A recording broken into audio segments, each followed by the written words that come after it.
and good afternoon or good evening, depending on where you be in the world. We are live with our official Jeff Meacham Network predictions, preview, and the like for Saturday night's Impact Wrestling pay-per-view presentation, Rebellion, live on Fight TV and I believe pay-per-view outlets around the world from the folks at Impact Wrestling. Yes, I am Jeff Meacham. Yes, I am off camera. I'm in the old house. I have no chair. I'm not in any comfortable position whatsoever. However, based on what we've been doing all week, as with all our streams, super chats are welcome. We're applicable. But anyone wishing to have their question or comment jump to the head of the priority list would get there much easier with a contribution to the cause. And in honor of today's theme, which is Rebellion, today's super chat karaoke song choice, $25 will get you Rebel Rebel by the Rolling Stones. There you go. So there it is. Oh, Lord. So JJ, had that queued up for me, if I may. I'm gonna need the words too. I don't know all the words for that song, but I don't know what I can pull for that one, good sir, but we'll see what we can do. Well, if you can find, I'm the worst music guy. That's why JJ's around half the time for my music stuff. But with a rebel, yeah, she was, yeah, that one works too. If you can find that one, but I also need the words either way. So, joining me on the chat. Joining me in here, of course, is our play-by-play man par excellence, if you will, the simple man himself, Noah Foster, who tonight, especially when Dustin Rhodes versus CM Punk is happening, what's taking place, Noah? Oh, you know, the usual.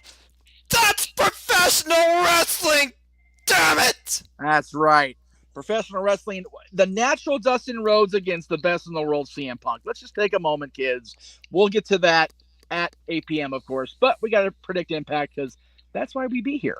Joining us in the chat room, all of you guys, we appreciate you all. And joining us here in the studio is the Renegade himself, JJ Williams, who, admittedly, not the current Impact expert of the choices. However, he loves Impact Wrestling because Impact Wrestling is where we got to see a lot of the people that we came to know and love that are actually current in AEW right now. So there you go. It's all good. Or JJ, WWE, welcome. you know. Well, AJ Styles is in WWE still, so there's definitely that. And Dwayne Atkinson's here, and Dwayne, I don't know if you saw prior to you coming in, I don't know if you actually got to see the choice of song today, but if we get it $25 today, as of now, the song choice for karaoke by good old JM will be Rebel Rebel by the Rolling Stones. May Is God it have the mercy. Rolling Stones or David Bowie? Because I'm about to say, I remember David Bowie like, Rebel, Rebel. I don't know that. I'm not seeing Rebel Rebel by the Rolling Stones except for a cover version of the David Bowie song. I think they did it together, didn't they? No. Oh, I don't know. That's why that was Dancing Dancing in the Street Street that Mick and David did together. Okay, I'm sorry. Say that one more time. I lost you there. I said that was Dancing in the Street that Mick and David did together. Okay, hell, we'll do that one. I don't give it. You know what? If you guys can keep me 25, you can pick your own damn song, whatever works. All right. Oh, Lord. Really doesn't matter. Well, within reason, I ain't getting thrown off the air, y'all, for naughty words. And no gangster rap. There's nothing out on the freaking blue line this weekend. Anyway, so I thought it was Billy Idol. Well, Billy Idol and David Bowie are the same person, so that's okay. Billy Idol was Rebel Yell, not Rebel Rebel. That's who it was, Billy Idol. Okay, so there you go. All right, we are way off into the weeds, and we're literally 10 minutes in. Yeah. So actually 5 minutes in on the actual stream. Noah, shenanigans, buy the shirt. Yes, sir. Buy the shirt over at merch.jeffmeachamnetwork.com. Cheap plug. Well, no, it's not a cheap plug. We ain't getting no damn shirt spot. It's an expensive plug. It ain't happening. All right, Noah, you are, as I said at the top, you are play-by-play man par excellence, and Impact Wrestling is definitely one of those companies that is up in your wheelhouse. They present the very best in-ring professional wrestling presentations. I'll definitely agree. When people think about the alternative to sports entertainment, I always thought Impact Wrestling was that as they celebrate their 20th anniversary, and now we head towards their second big pay-per-view of the year, according to their quarterly model outside the monthly specials, Rebellion, where at the end of the day, we're going to really see who wants it the most, and it's going to be that never say die attitude that prevails in these matches that we're going to cover. And I love the fact that they've got this laid out. You got 2 matches on the countdown and then 7 on the main card. That makes for a very smooth, easy night. And in theory, no, not Austin Theory, the new United States Heavyweight Champion. I'm talking about theory of the Jeff Meacham Network. We have plenty of time for open mic night after the show. So that'll be a bonus open mic night come Saturday night. Because JJ, usually for hockey, it's Saturday night's all right for fighting, but Saturday night this weekend, it'll be all right for open mic night. But we'll see how it goes. That's right. Oh man, and also JJ has asked me. We talked briefly off air. Coming up on Monday, I'm gonna tease it now. On Ask the Dads, it'll be a very special presentation of Ask the Dads. We'll have a full graphic layout and the like tomorrow on the Greg Cherry Show, 7 o'clock Eastern Pacific. 20 years have gone by since this person debuted within the major leagues, if you will. So we will give you guys the opportunity to, what, JJ? Ask the Dads anything regarding the Apex Predator, the Viper, the Legend Killer, Randy Orton. Nice. The peach tights wearing mother effer himself, Randy Orton. There you go. All right. So now, off we go. So, Noah, we've got, you talk about, these are on the countdown / pre-show / kickoff, and these are two solid matches Impact's going to throw at us right off the bat. We have a countdown match. It's for the X Division Championship. My goodness. Good Lord. You've got Trey Miguel defending against the crazy man himself, Ace Austin, and the speedball, one of Noah's favorites, Mike Bailey. Noah, yes. What can you tell us about these three guys that we should know going into Saturday night's shenanigans? Well, the defending champion, Trey Miguel, successfully defended his title recently at Multiverse of Matches in an Ultimate X match. He's also had successful defenses against the likes of Steve Macklin, handing his first pinfall loss, and also Rock Romero, among others. Ace Austin right now, he's been trying to form a bit of an alliance, former X Division champion in his own right. He and Trey Miguel are no strangers to each other, with Speedball Mike Bailey. But when it comes to the title, it feels like right now this friendship, per se, with Ace and Speedball Mike Bailey, it might be on rocky ground. That being said, again in a triple threat match, the champion does not need to be involved in the decision. If Ace relies too much on maybe Speedball Mike Bailey clearing out an opportunity to pin Trey Miguel, that could ultimately cost Ace here. And Speedball Mike Bailey coming off an incredible match, also multiverse of matches against Alex Shelley in victory too. So I'm going to say a match of the year candidate. Looking at this match though right here, Trey Miguel has been the standard of the X Division. And something in me feels like he and Chris Bay is still something to come. So I'm going to say for now that the champ does retain. In a triple threat, it feels like they're setting up a side storyline right now with Ace Austin and Speedball Mike Bailey. If anything, Ace Austin to me, he's a Future Impact World Champion. So for now, I'm going to say Trey holds down the X Division. JJ, I don't know if you had the opportunity to check out Multiverse of Matches in our weekend of craziness earlier this month, but if you've happened to see any of these three guys since you've kind of dipped your toes in the water while keeping your ass planted in the sand regarding professional wrestling, damn it, what these guys? I have no idea who these guys are. This is something you're probably going to hear me say a lot over this prediction. Is that Impact has got such a new crop of talent from the days when I was following full time that unless it's a legendary name, right, chances are I'm not going to know half of these guys. But I do have to ride with Noah here because I seriously doubt they're going to do a title change on YouTube. Right. They would if the title was going to change hands, it would be part of the pay-per-view. It would be part of Impact's weekly broadcast, so you could pop the rating. They're not going to do a title change on a pre-show YouTube match. Well, there you go. I will make it unanimous and say Trey Miguel retains. Excuse me. I without question. I do want to point out that JJ, I kind of counter your theory here. Again, no, not Austin theory, the United States champion, but this match here, I think we could see a title change with a little bit of doubt because you've got two tag teams who all three of us are familiar with in one way or another because you've got Madison Rayne and the former Emma, now of course under her real name, Neil Dashwood, as the Knockouts World Tag Team Champions. I got to put some stank on that. Sorry, Mickey James. Tennille and Madison are definitely the influence of the Knockouts division. Madison is a Knockouts legend, for lack of a better term. And Tennille's definitely established herself as no longer the dancing Aussie fool that she was presented as in WWE. So they've been kicking all the ass.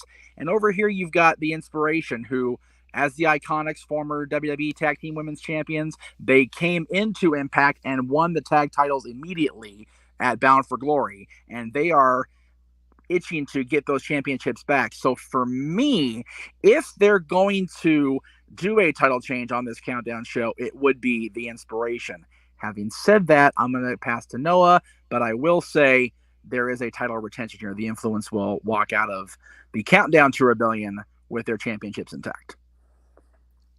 Yeah, I gotta agree with the sentiment when it comes to the Inspiration. My girl Cassidy and of course Jess McKay. Cassidy, glad she's medically cleared. This rematch title match was supposed to happen a bit earlier, but of course she wasn't medically cleared to do it. That's why it wasn't on Multiverse Matches, for example, or they weren't involved in the multi-layer team-filled match for these titles to begin with. The Influence, of course, got these titles with the help of Caleb with a K, no longer with Impact Wrestling, it seems, or either of these two. Thank you for everything you did. So we're going to see once for all who deserves it. And in my opinion, I'd look at these two teams.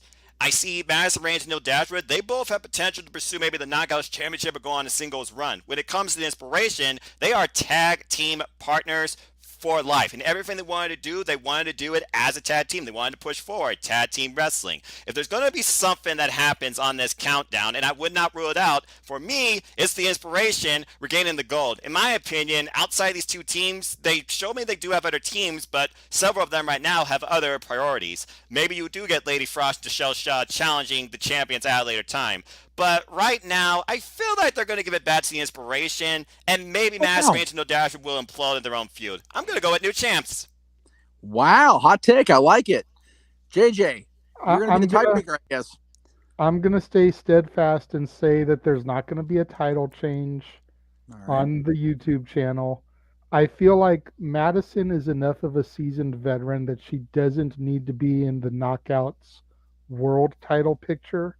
Right.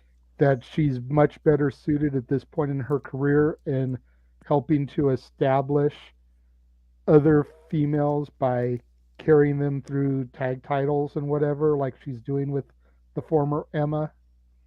Yes. Again, if the Inspiration is going to get the belts back, it's going to be something meaningful. It's going to be on Impact. It's going to be on a pay-per-view. It's not going to be on YouTube. All right. Well, there you go. JJ standing his ground, and damn it, we admire that shit around here.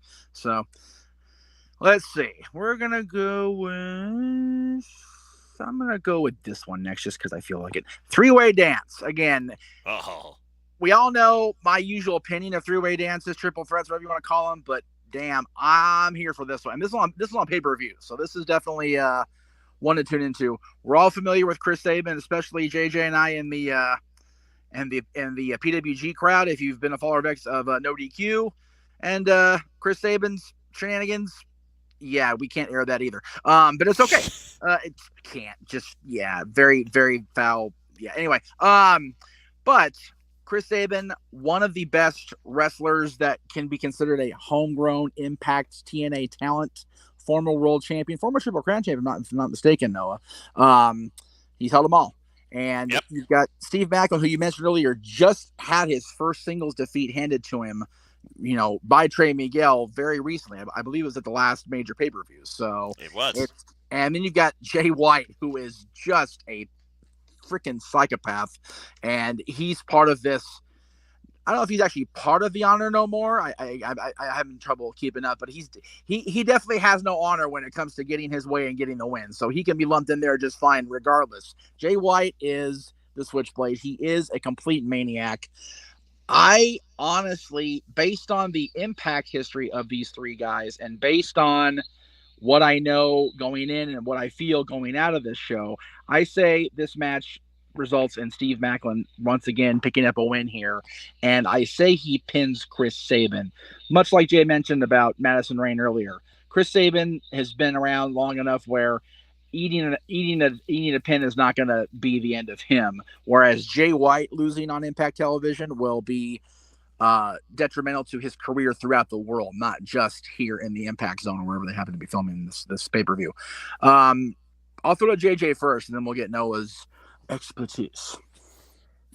I mean, the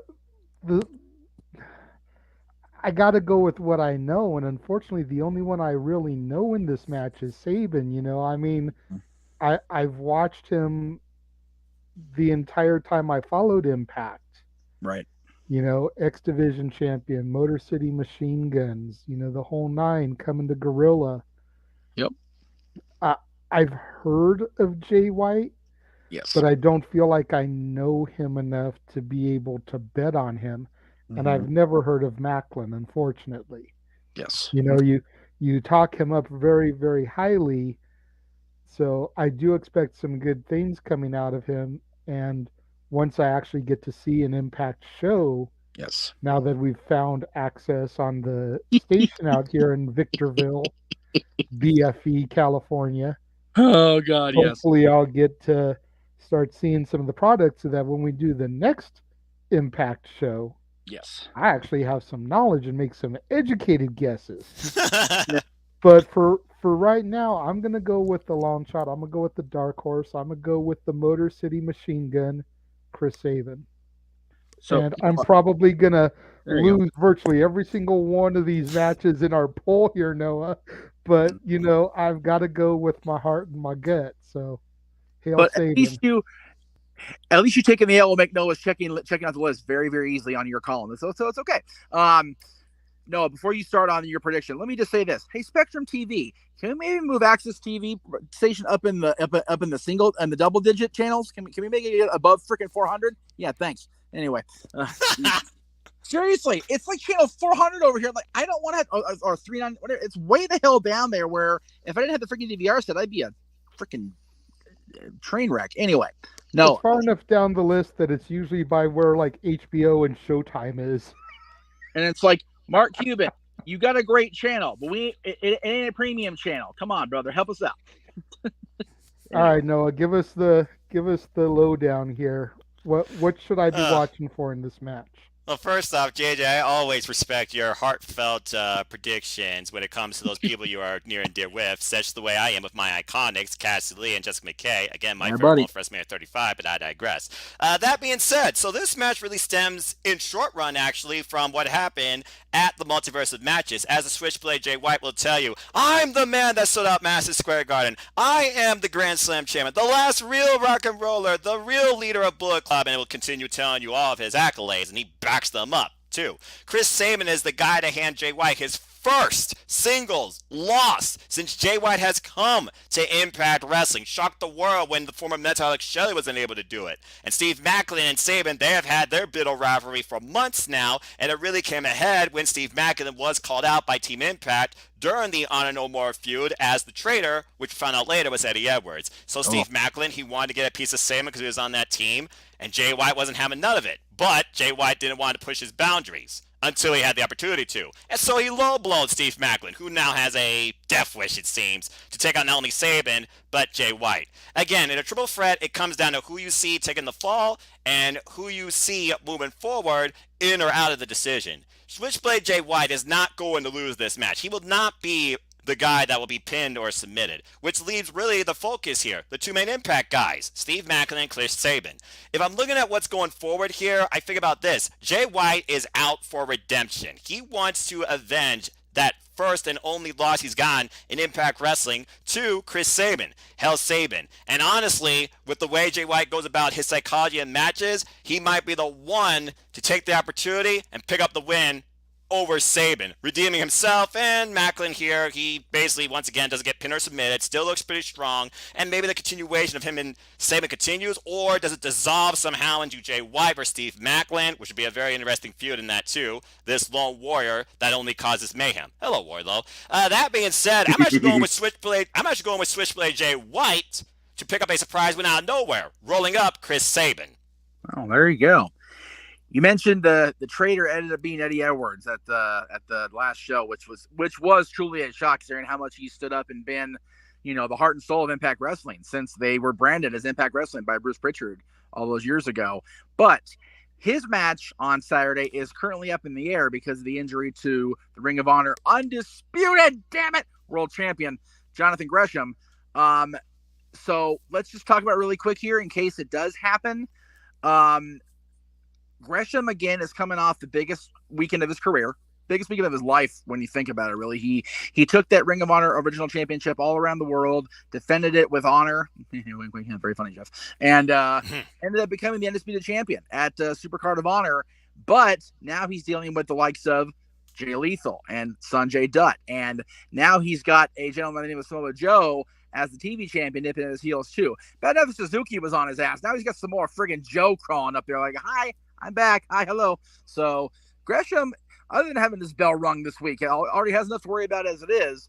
If he ends up being cleared for Saturday, he's got to go in against a guy who's become a complete buzzsaw and a complete human piece of garbage when it comes to the Impact Wrestling roster, Eddie Edwards.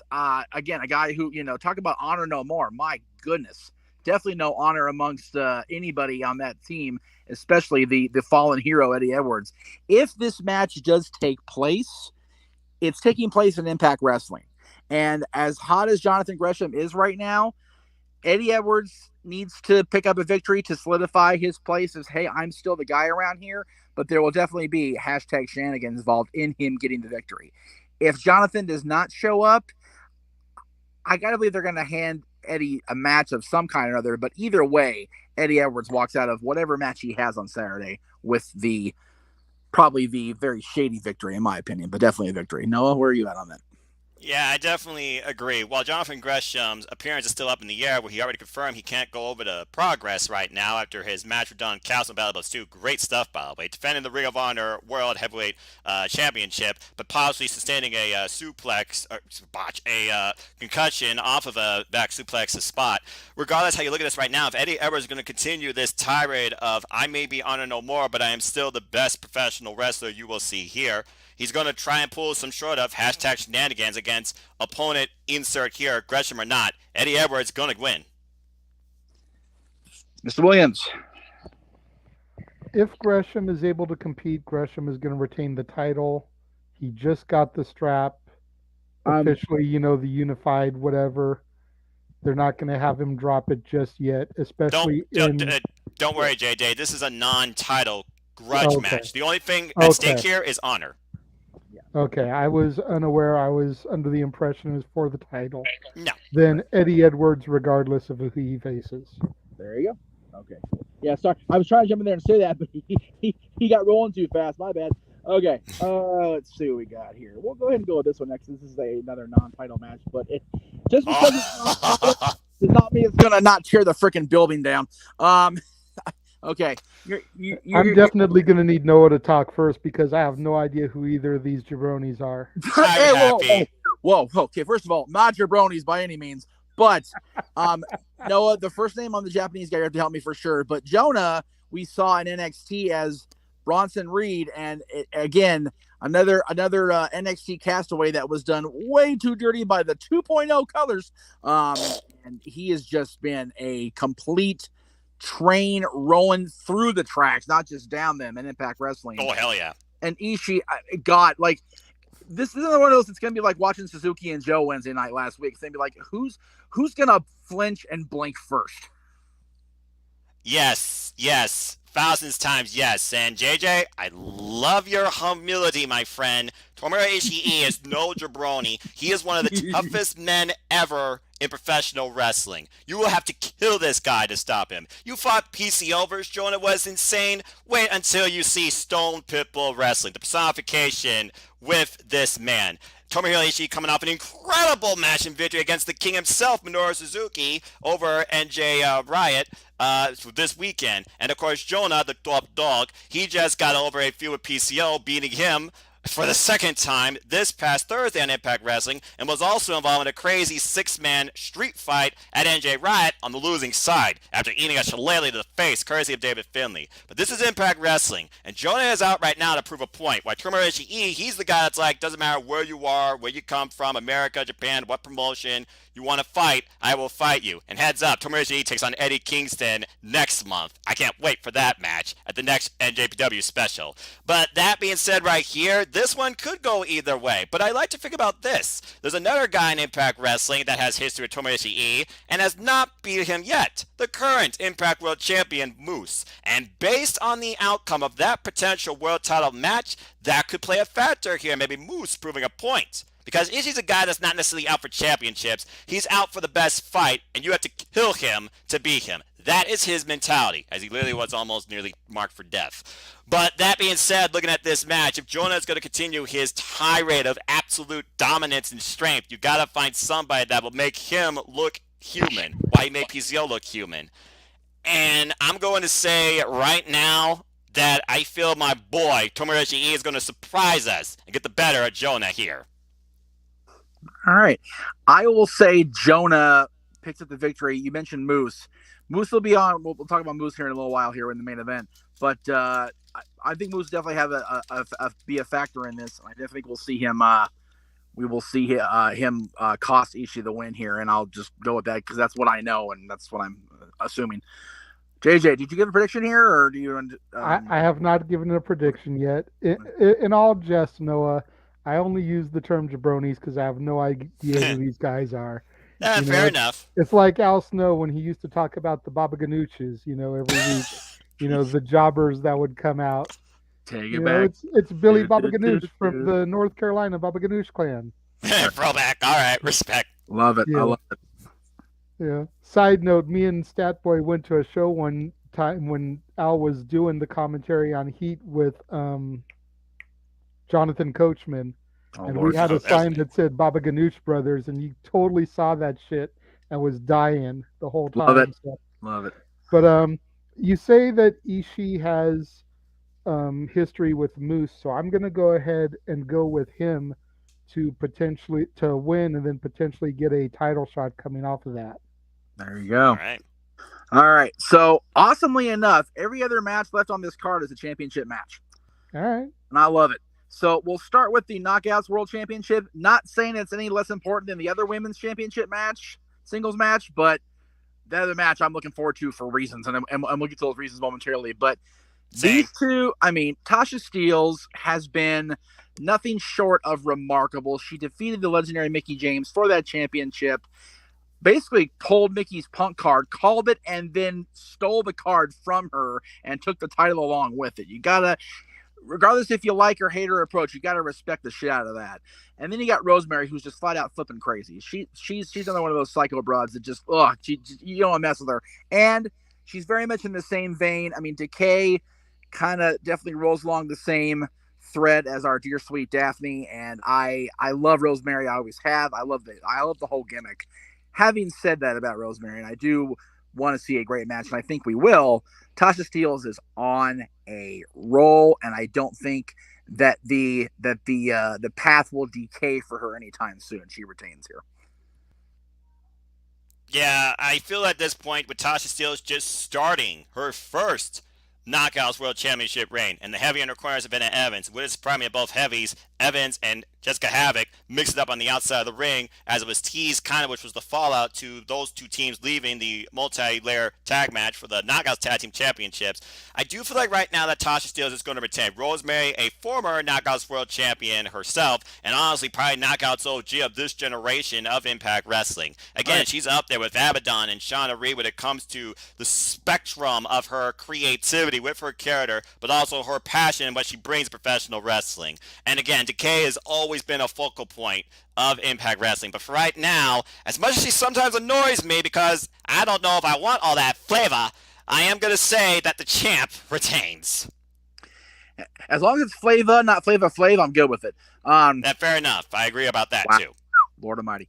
JJ, again, I think you might be familiar with Rosemary at best, but again, I'm assuming here. So yeah, you're assuming a lot. I'm familiar with neither, but I feel like I hear a lot more about Tasha, so I'm gonna go with her to retain.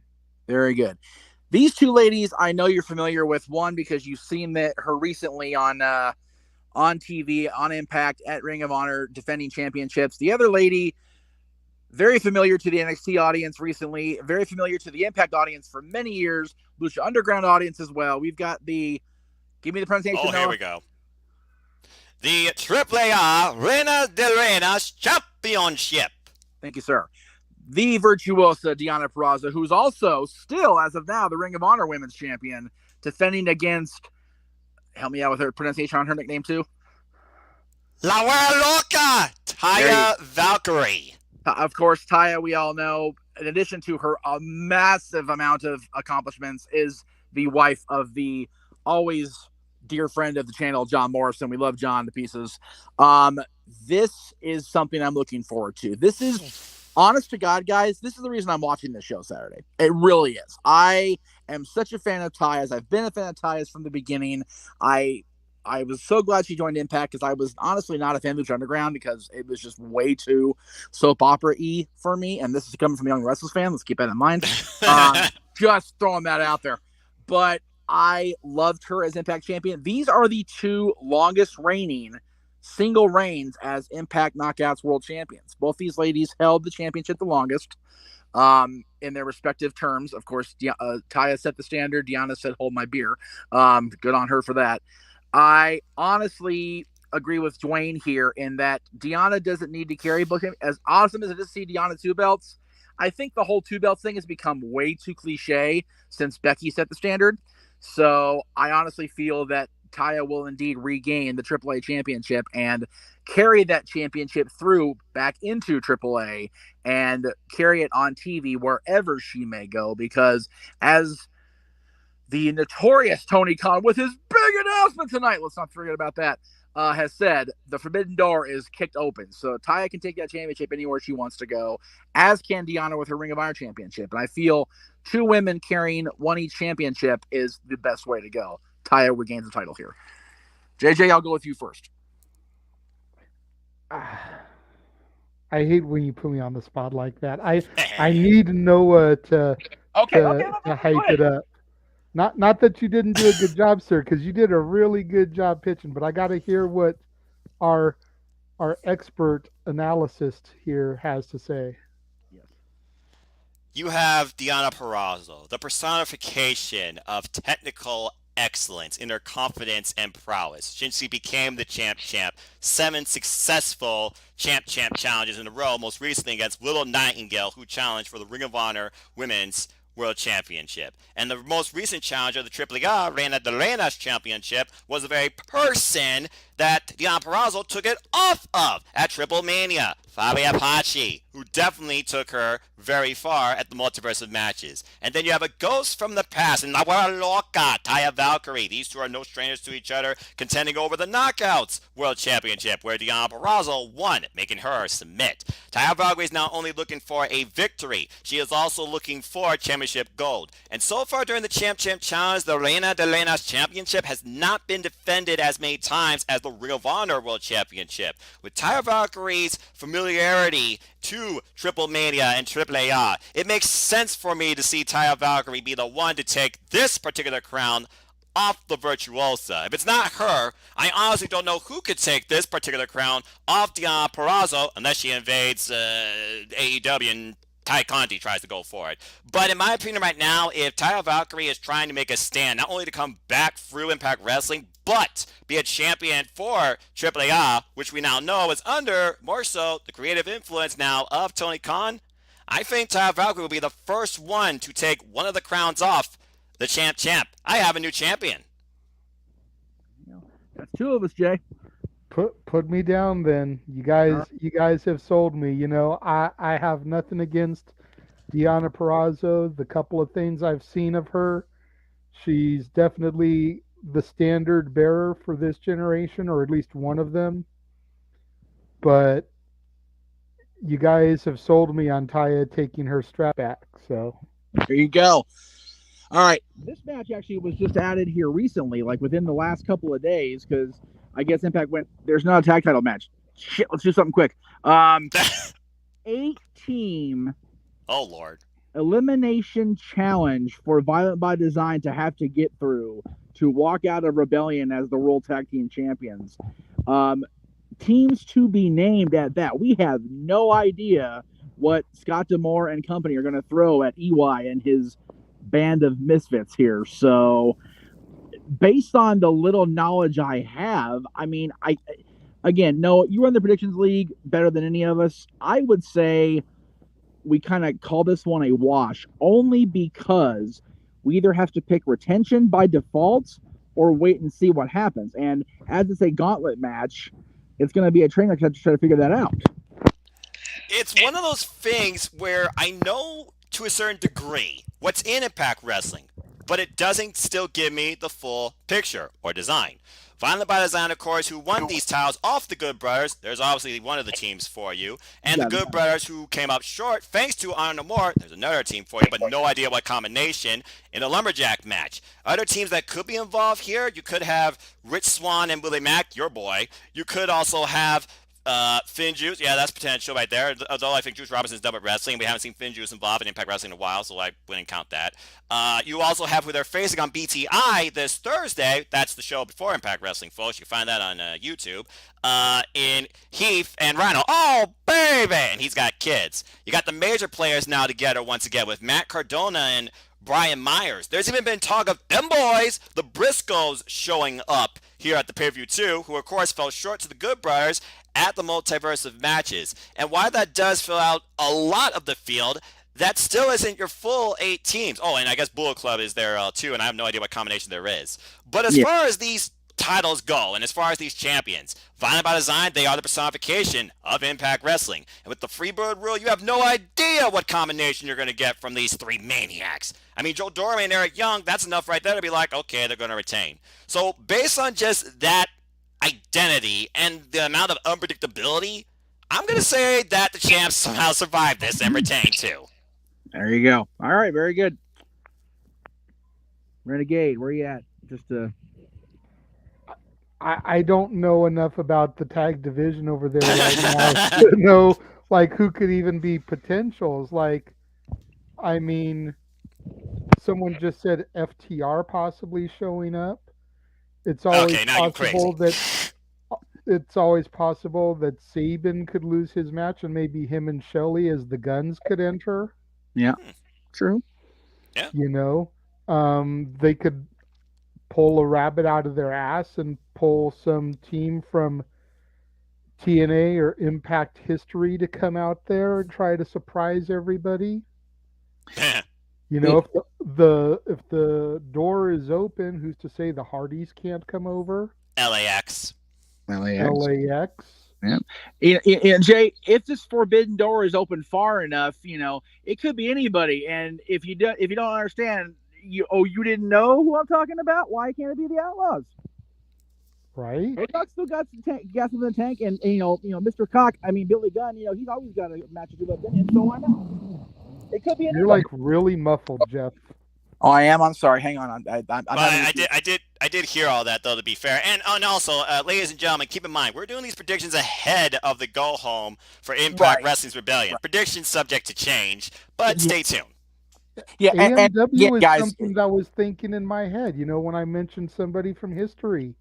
Ooh. You know, I don't know what Chris Harris is up to these days, but isn't James Storm still around? I'm pretty sure he is. I have no idea what he's doing nowadays. So, you know, I mean, Eric Young in there in the ring, and here comes AMW. I was gonna say James Storm's out there doing some real cowboy shit. He's out there going out drinking his beer still and having a good old time. So, you know, why not? Not. Hey, JJ knows very well, and Noah, if you know your No DQ history, everybody knows that I was there when AMW had the greatest match of their run with Triple X, the turning point with that ridiculous spot by Helix Skipper. So don't count AMW out yet. If Braden Walker can get off that 3-disc best of Braden Walker set and hop down to the ring, he will do it. Damn it. And 2.5 of those discs is just him walking to the ring for his one match. And cutting promos. So I forget the promos backstage with Tiffany and Teddy. Anyway, good Lord. Oh, okay. Well, if Road Dogg said he's done, to be fair, I'm gonna get in trouble for this. I haven't listened to the podcast with him and Ryan yet, so that's my bad. But anyway, if you know what, just because people say they're done in wrestling, how many times have I said I'm done with podcasting? So let me just just saying, guys, never say never in wrestling. Yep. Never say never in wrestling. We've learned that over the last, at least in my 30 years of fandom. But, yeah, based on what little we know, I got to go with the champs. So you know what? It'll be Cactus Jack and Terry Funk. I called it. You heard it here first. Wow. That's a hot take considering Foley's posted with Terry Funk in that picture. If Terry get himself in the ring, they should just hand here, Terry, please don't do anything. Just take the titles and go, Terry. Oh, Lord almighty. No, Terry, that's a bad Terry. Go sit back down, Terry. And then he'll retire afterwards for the 302nd time.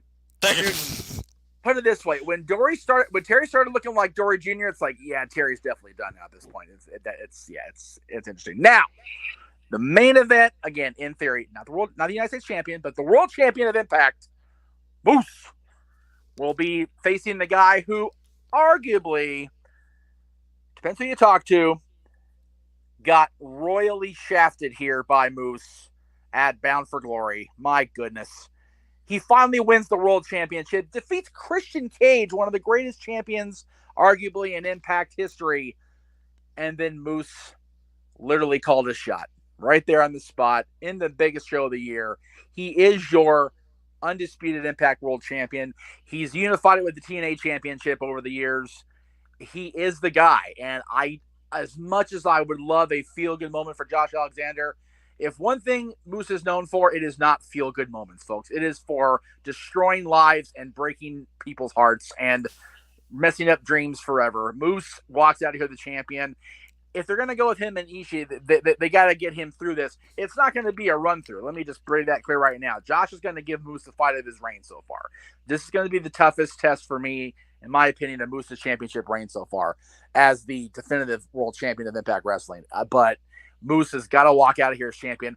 I honestly don't think we're going to have a world title change until Slammiversary at the earliest. But that's just my 2 cents on the product I know. Noah, of course, can wax better proxy and help Mr. Williams out here. Well, take it away, Noah. Okay. I mean, you pretty much led the groundwork where this really all started and how we got to this point with a whole lot more personal animosity built, where Moose not only went to Josh Alexander's home after Josh finally got his emotions in check, overcame Oscos, including but not limited to Jonah and Minoru Suzuki, yeesh, but also he got re-signed. He got a new Impact contract that gave him this match included. And then Moose literally makes it personal at one point, coming to an independent show and spearing his freaking wife. Jeez. And that's when Josh Alexander almost threw Moose over a balcony. And Pryor brought Mammon Fulton ankle. So here we are. We have seen every possible physical and emotional conflict you could think with these two men. If Moose is going to literally solidify himself as the greatest champion, simply in Impact Wrestling history, I feel like right now, and Josh already signed the contract, so either way, he's here for the long haul. And he's the one guy right now that really hasn't turned, but I do wonder where he finally got his opportunity if he falls short. How does that changes Josh's psyche? I feel Moose is, again, going to get the fight of his life, but do everything possible to retain here. And as far as Slammiversary, I went there live last year. And again, it was Kenny Omega versus Sami Callihan in the main event for the title. Sami's due to come back. And if somebody's going to take that title off Moose, it very well might be that madman. So just thinking like that, I'm going to say that Moose retains too. If that son of a bitch Callahan comes back and beats Moose, I'm going to have a freaking spaz. Anyway. Oh, damn that Sami Callahan. JJ, my friend. You know, I kind of feel like I'm going to co-sign on what you're saying, Jeff, and the fact that if they're going to do a title change for this belt, they're going to wait to Slammiversary. You know, it's only a month away. In theory, again. Yeah, about to say, there's no known date. Well, I'm sure we're going to learn it, though, at Rebellion. Yeah, it's the next big show. So, theoretically theoretically speaking, it'll be a month-ish away. Right. I think Moose is going to retain. So here we go. I like the comment here. Dwayne's going the hot take and saying Josh regains the championship. I like that. That's an interesting take, Dwayne. We'll see. And Sean, like we said, who beats Moose? I mean, if it's not here and it's not Sami Callihan, that son of a bitch at Slammiversary, if it does happen, who knows? And personally, again, this is me just, thinking outside that proverbial box here. I would put Slammiversary in the exact middle of Money in the Bank and SummerSlam on July 16th. There you go. Just so we get a balance between the two companies, between the two shows. That way we have at least something to look forward to. You figure three watch-alongs on this channel a month, I'd be all right with that because I always like Money in the Bank. SummerSlam's one of our jams. JJ and I went to, I think, 400 SummerSlams in the last 10 years, it feels like, and or 15 years, I should say. And Slammiversary is one of those shows I would like to have gone to because of our long-standing love for Impact Wrestling / TNA Wrestling, but I've never been to live. Its anniversary is always one of those special nights, and I think It was incredible last year. I'll tell you that right now. Yeah, it's funny. So we've got Greg at Dynamite tonight. I know you're going again soon. No, is that correct? I'm thinking either Detroit or the next time Ohio becomes All Elite, but I damn sure can't wait. Yeah, and then of course I'm going to be there on June 1st at the fabulous Farm. Dude, I'm freaking just tapping the freaking vein here on my wrist, just waiting for that freaking show. You're not going to have a voice. And I'm seriously contemplating the June 3rd one at the arena in Ontario, California. Yes, that's Rampage. That's it, Rampage.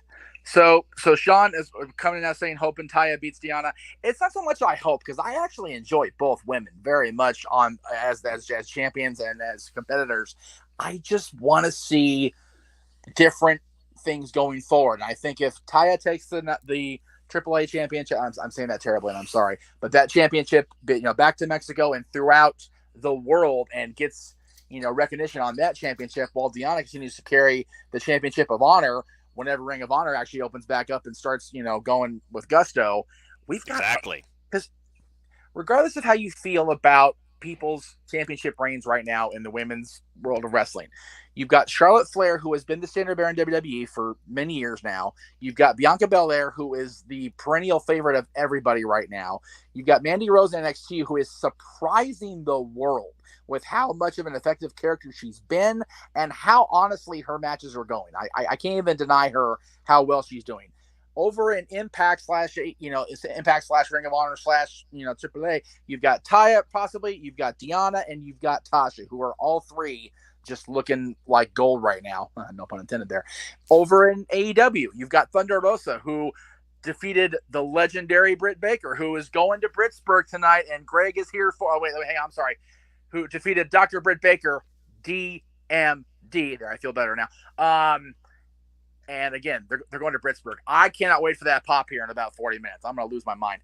But that women's division, in spite of it being a lot of the same people during the show, you've also got Jade Gargill, who's a champion, the TBS champion. Again, people have mixed feelings about Jade. They love her or they don't. You can't deny the fact that you want to see her get the crap beat out of her right now because of how much of a shit talker she is.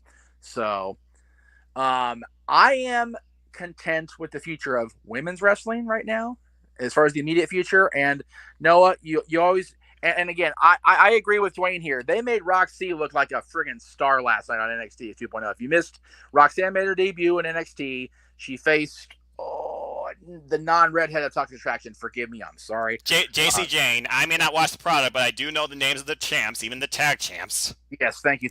And it's just one of those. They made Roxy look like $1 million, and she is going to be up in Mandy's shit in a hurry, and I'm here for it, because if anybody deserves a pat on the back for carrying a championship in a time that people were just dying with, oh my god, what's going to happen, it was her as Ring of Honor champion, man. She definitely took that ball and sprinted through the back of the end zone with it. So God bless her for that. As far as Jade Cargill losing, Athena be a great choice. I love me some Ember Moon, so please let that be a thing in AEW. I'm gonna spitball something here.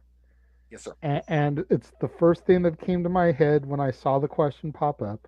Mm-hmm. Forgive me, I'm really not trying to put this out in the world, but knowing how Tony seems to enjoy playing the controversy, Tay Conti. It's very possible with Ty Conti having a heel turn, but I think about this. Double or Nothing's coming up. You have to come up with new challengers for AEW Women's World Champion. Of course, in Thunder Rosa, La Mea Mea, who successfully defended against Nyla Rose. I honestly see that being the next program for Ty Conti. Ty vs. Thunder. But that's just my perspective. And also, let's not discount the current interim Ring of Honor Women's World Champion, Mercedes Martinez, where she awaits to face the Virtuosa to find the undisputed Ring of Honor Women's World Champion, yet to be determined.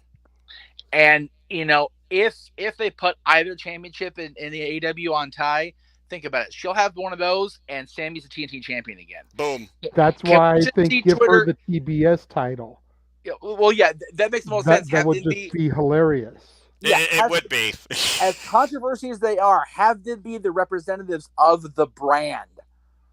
that'd be like having an NWO member be the WCW TV champion just for the shits and giggles of it. Like, seriously, that would be great. I would love that. I co-sign on that. I don't necessarily think it's going to happen, but I love if it did, just for the freaking Twitter geeks to go, hey, I don't want this to happen. I don't like. You love both of them. Shut the hell up. You know you do. You love Sammy just fine when he was singing along to Judas there for 6 months. So shut up. Anyway, I'm going off on a rant here, as I do. It's cool. I don't know a whole lot about them. I'm just learning about the AEW product, but it seems to me like people have just turned on them because their personal life has been thrust so much into the public eye and everything. And if things had been done quietly between Sammy and his fiance, and this hadn't come up so quickly in the aftermath, people would still be loving on him, but it's very much the Edge Lita thing. Yep. You have to remember something. They also turned on Sammy and Ty because Cody left, and they had to pick on somebody else. Yeah, they couldn't pick on Cody and Brandy. Again, they talked about the heat on Twitter, and Cody and Brandy's like, just roll with it, let the money roll in. Hey, Sammy's now the champion. There's the money. Only one half needs a title. Seriously, Cody and Brandy handled that for them so well. It's like, just let it roll, because whether they're talking shit or they're talking praise, they're talking about you, period. And honestly, who was one of the prognosticators of that particular philosophy? The American Dwayne. And Dusty taught his boys very well. So I am right for it. And you know what? Since we're getting ready to go, we're going to go off here. I'm going to go ahead and throw this up there just for Noah to have a moment here. Let me see if I've still got the graphic here. Hang on. I deleted it. Wait, what? Bitch. I deleted it, I think. Oh, I did. Okay, well, I was going to show the graphic for, what do you call it, Dynamite tonight, but we'll go ahead and pretend I didn't say that. Well, I mean, again, it's Wednesday night, and you know what that means. That's right. Professional wrestling! Damn it! That's right. It's going to be, you've got Punk and Rose. You've got the Dynamite debut of Hook, which is going to be, have the true marks pop off their chairs. Is Rufio going to be with him? What's that? Is Rufio going to be with him? As long as Taz isn't, that's the key. Anyway, stupid Oompa Loompa. Anyway, we've got 2 Owen Hart qualifiers on the women's side and the men's side, and Britt's in the women's match. So, of course, she's going to Britsburg in the Owen Hart tournament. If she loses, the people are going to lose their minds. So, they will riot. They will. They will riot, and they will paint that building yellow and yellow blood. Somehow, some way, they'll find a way to make a DNA possible. They have yellow blood all over the place. And then you've got freaking Jungle Boy and Kyle O'Reilly on the men's side of that bracket. Good. Well, that's going to be a sleeper, man. That's going to be good. You know what? Say what you will about the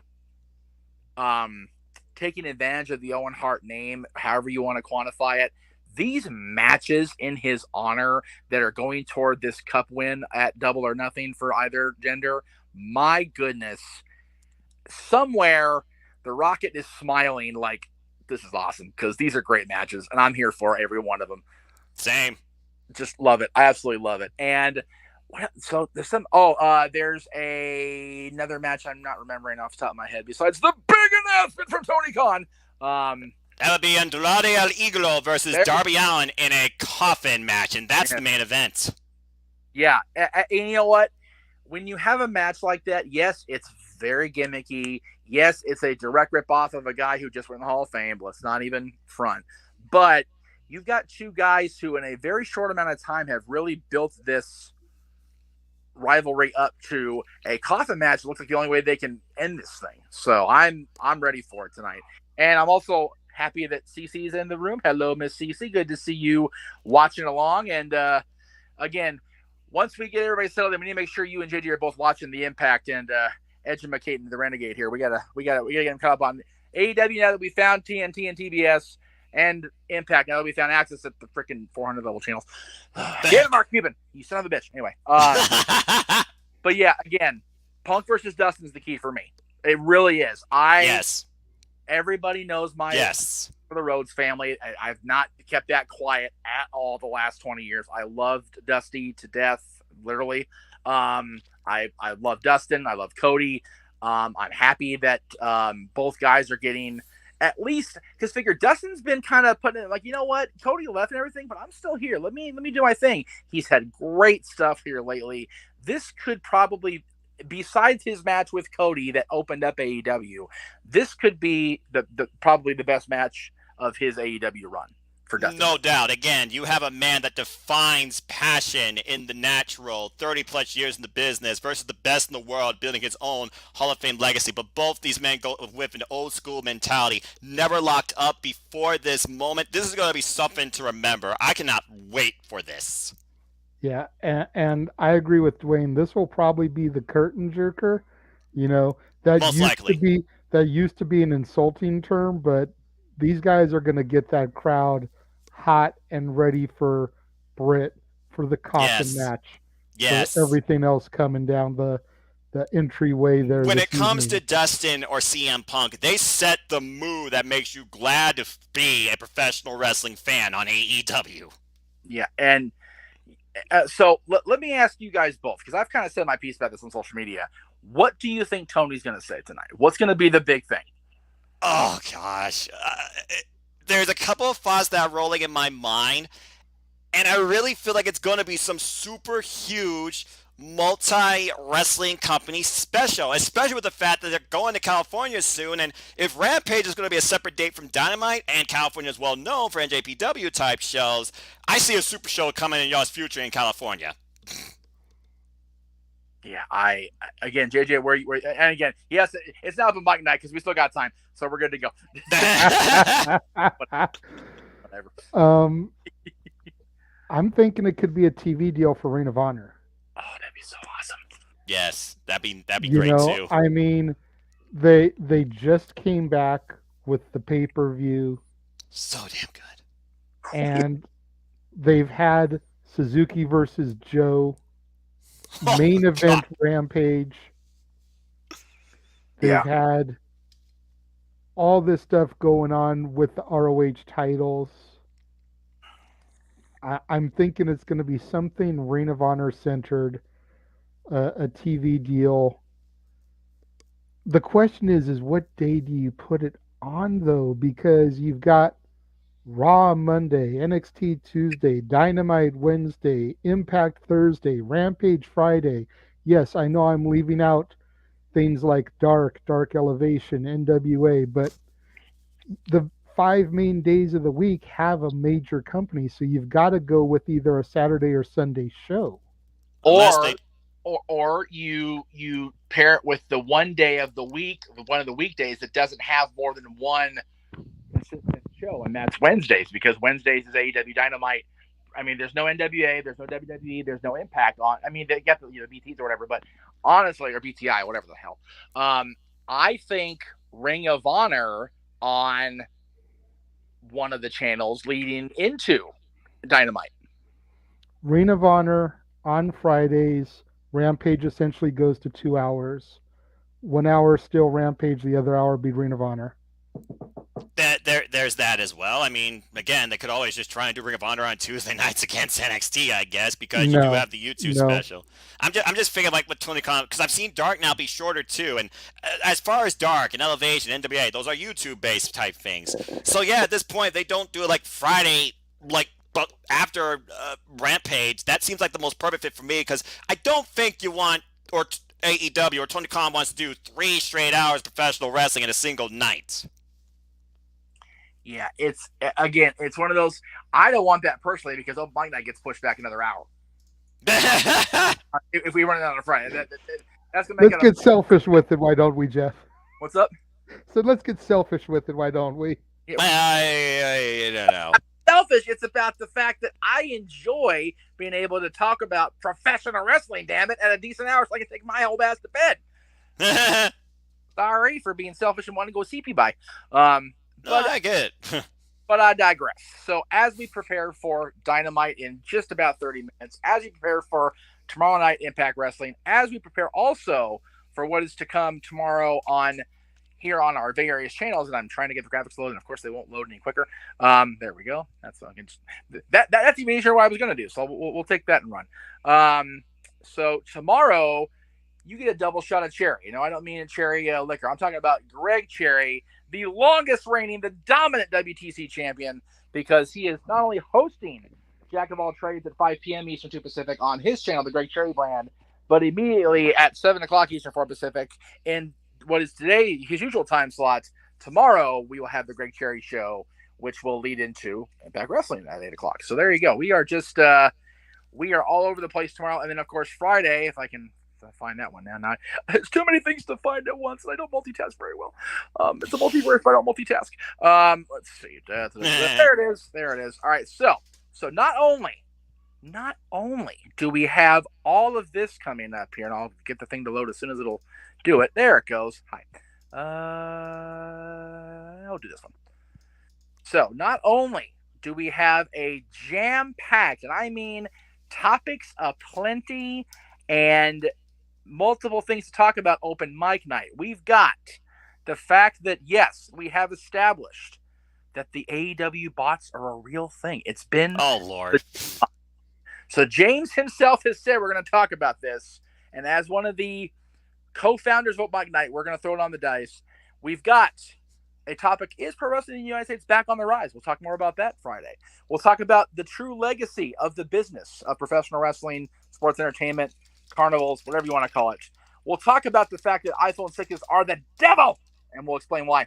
We'll talk about your guys' thoughts as which is the greatest wrestling faction of all time. But on top of all of that, the Renegade himself has a huge announcement. There you go. There it is. That's what's going on this weekend, Friday night. And then, God, as if we couldn't keep you guys awake enough Friday night, you got to come back here Saturday and listen to us talk about Rebellion live at 7 o'clock Eastern with the show going live at 8 o'clock. So you think we were going to just like pump the brakes after WrestleMania? Oh, no. We are rolling along, folks, because... And we've got at least 3 topics for an open mic night on Saturday. Exactly. There is a chance, based on the card we presented to you today for predictions and the flow of the usual Impact pay-per-view, we could go into midnight with open mic night. So it'll be a hell of a weekend without question, JJ. And 100%. Tell you what, it's going to be a wonderful time. I thank you, Renegade, for soldiering along in this predictions show, because Lord knows. I have a question for our viewing public here before we officially sign off. Who do you guys out there think is going to have the bigger announcement? Tony Khan tonight or me on Friday? Oh, boy, here we go. I ain't getting in the middle of that debate. That's going to be a heated conversation in itself. Considering I know one of them, the only way Tony Khan can actually outdo the Renegade is if what we said happens, and there's a brand new Ring of Honor television show announced in a good time slot on a proper network besides Access or besides the former Sinclair channels, because it ain't gonna happen now. So, Tony Khan, you are on the bubble, sir. You have 2.5 hours to outdo the Renegade, because I know it's coming. I know it's coming, and you don't. You don't know, Tony. You think you know everything, but you don't. You know why? Because I'm the boss here, damn it. That's why. Anyway. All right, then. I've played my ego quite enough. Thank you very much. No. Tony not only can't top that, he can't top what the Renegade has in store. He can't do it. He can't. There's no way. And Dwayne agrees. JJ's going to top it. TK had a chance to announce all he can. Yes, he did. Damn it, and he didn't do it. Damn him. Oh, well. Anyway. We lost me and JJ. There he is. Okay. Okay. Sorry, there was a gentle rapping, tapping at my chamber door. Ah. Close the Raven. Well, disturb the toddlers, nevermore. Anyway. Actually, it was close to teenager, nevermore. Oh, even better. Yeah. Definitely don't have that one on camera. Okay. We're going to wrap it up then so you can have your conversation. So thank you all very much for enduring the craziness of a prediction show that just kind of was what it was. We appreciate JJ being here. And again, tomorrow night Impact will definitely impact what we said tonight. So be watching Impact at 8 o'clock Eastern and Pacific over on Access TV. If you can't find it and you're on Spectrum, just keep scrolling. Just keep scrolling. Just keep scrolling. And then watch. And hopefully you'll find Impact around the same time you find Dory. as long as we find access before Dory found her family, which took 2 friggin' hours out of my day. Cute movie, but come on. Anyway, that is what's happening tonight and tomorrow night, and then Friday, of course, we're back for open mic night after SmackDown, after Rampage. And thank you, James, for reminding me Rampage was long, because I'm like, yeah, let's do it at 10 o'clock. What about Rampage? I literally said, fuck. So, okay, gotcha. So, there we go. And Noah, but before I hit the closing credits, why did I move open mic night extra hour? Because what are we going to watch at 10 o'clock? Professional wrestling! Damn it! Good night, everybody.